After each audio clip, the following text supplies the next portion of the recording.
मला माहिती आहे तुझं नेहमीचं रडगाणं, सर अभ्यासात नीट फोकसच होत नाही, अभ्यास करायला बसतो पण मन लागत नाही, फोकस होत नाही, वाचता वाचता हरवून जायला होतं कुठेतरी.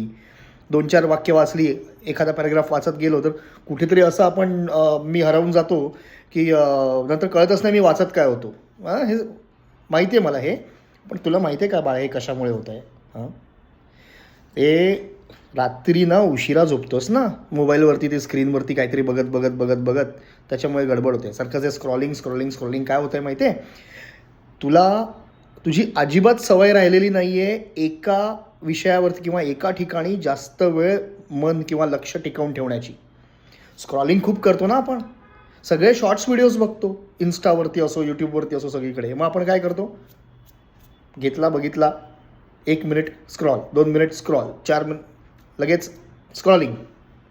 त्यामुळे होतं आहे काय माहिती आहे का, ती आपल्या डोळ्यांना, आपल्या बुद्धीला, आपल्या मनाला सवय लागली आहे. आणि त्याच्यामुळे काय होतं की एका ठिकाणी आपण टिकूच शकत नाही होत जास्त वेळ, होय ना?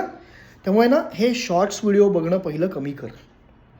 आणि रात्री झोपायच्या पूर्वी कमीत कमी 40 मिनटं तरी म्हणेन मी, ही स्क्रीन बघू नको रे बाबा.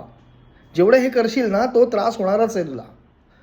40 मिनटं कमीत कमी स्क्रीन बघू नको, पटकन झोप लागेल, फ्रेश उठशील सकाळी आणि त्याच्यानंतर जेव्हा अभ्यासाला बसशील ना, हा हा हा हा मस्त वाटेल, छान अभ्यास होईल, फोकस होईल.